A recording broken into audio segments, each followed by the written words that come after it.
My name is Zheng Liping, and my English name is Lily.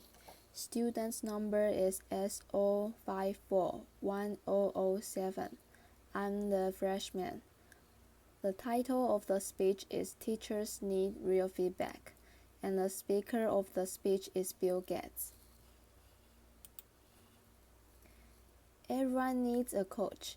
It doesn't matter whether you are a basketball player, a tennis player, a gymnast, or a bridge player. Laughter. My bridge coach, Sharon Obsberg, says there are more pictures of the back of her head than anyone else in the world. Laughter. Sorry, Sharon, here you go. We all need people who will give us feedback. That's how we improve. Unfortunately, there's one group of people who get almost no systematic feedback to help them do their jobs better, and these people have one of the most important jobs in the world. I'm talking about teachers. When Melinda and I learned how little useful feedback most teachers get, we were blown away.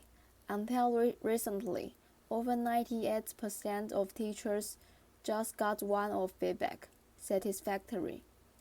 If all my bridge coach ever told me was that I was satisfactory, I would have no hope of ever getting better.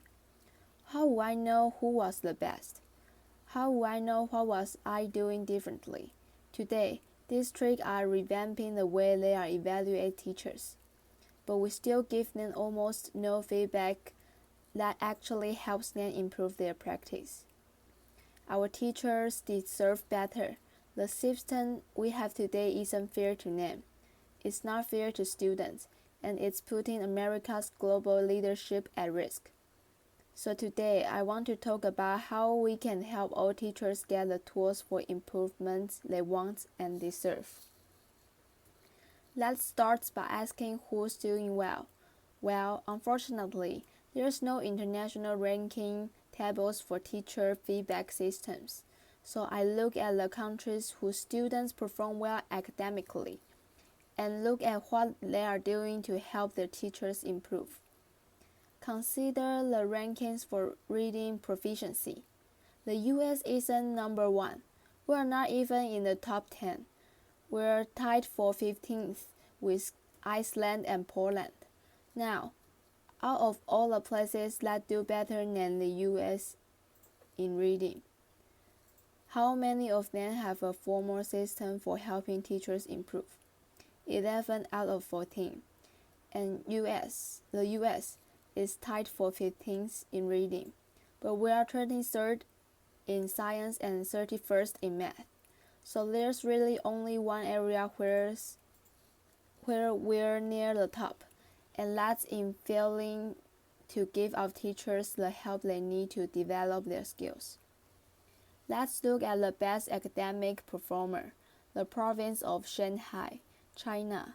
Now they rank number 1 across the board in reading, math, and science, and one of the keys to Shanghai's incredible success is the way they help teachers keep improving.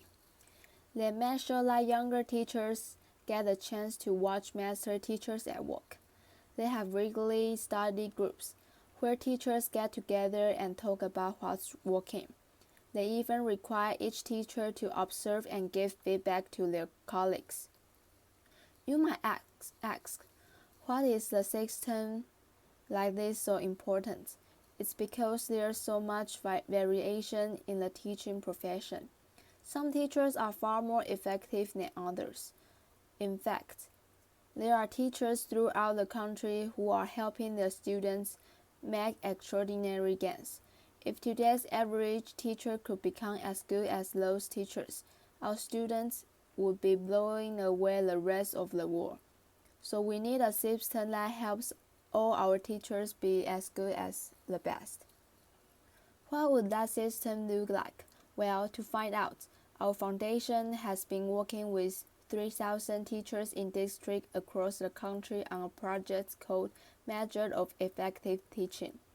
We had observers watch videos of teachers in the classroom and rate how they did on a range of practice.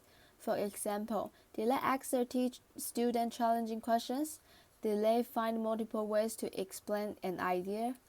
We also had students fill out surveys with questions like, does your teacher know when the class understand the lesson? Do you learn to correct your mistakes?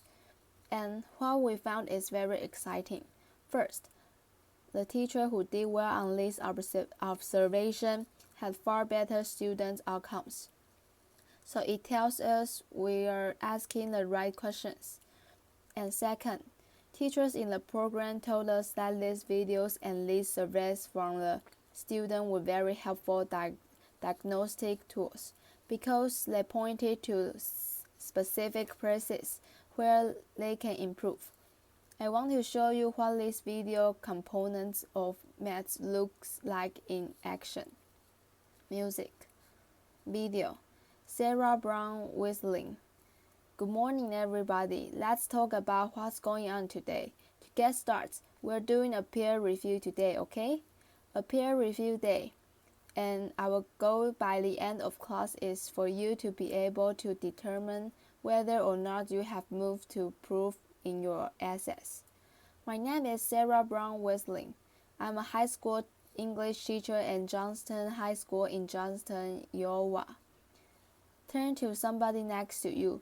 Tell them what you think I mean when I talk about moves to proof. I've talked about. I think that there is a difference for teachers between the abstract of how we see our practice and then the concrete reality of it. Okay, so I would like you to please bring up your papers. I think that video offers us a certain degree of reality. You can't really dispute what you see on the video, and there is a lot to be learned from that. And there are a lot of ways that we can grow as a profession when we actually get to see this. I just have a flip camera and a little tripod and invested in this tiny little wide-angle lens. At the beginning of class, I just perched it in the back of the classroom. It's not a perfect shot.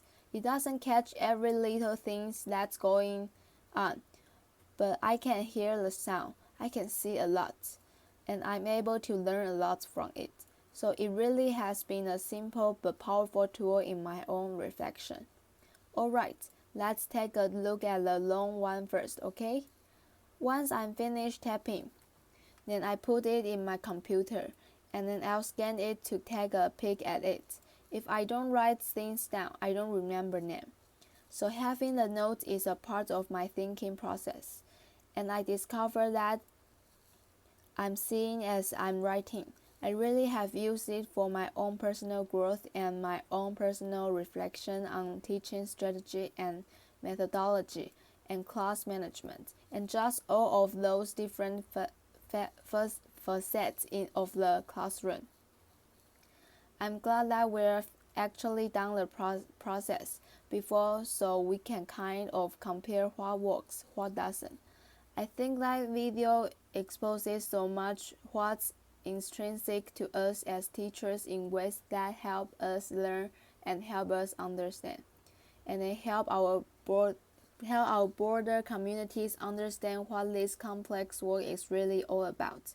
I think it is a way to exemplify and illustrate things that we cannot convey in a lesson plan, things you cannot convey in standard, things that you cannot even sometimes convey in a book or pedagogy. Alright everybody, have a great weekend. I'll see you later. Every classroom could look like that. Applause. Bill Gates. One day we will like every classroom in America to look something like that. But we still have more work to do. Diagnosing areas where a teacher needs to improve is only half the battle. We also have to give them the tools they need to act on the diagnosis.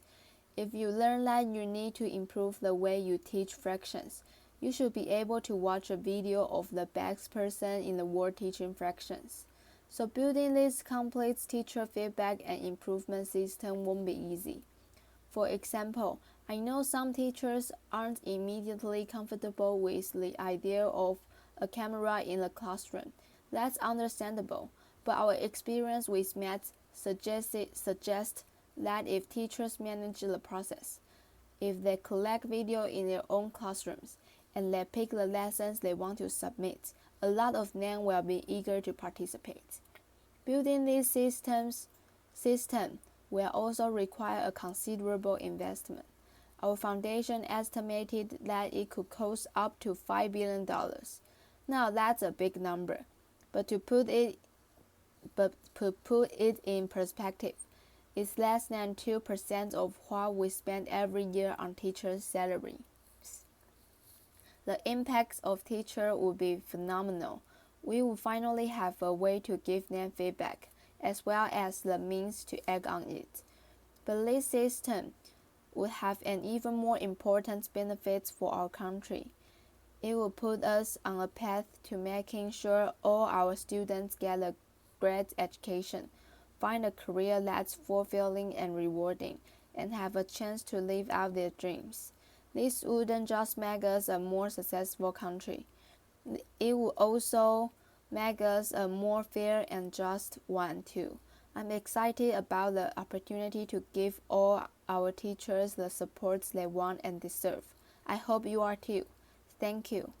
Applause.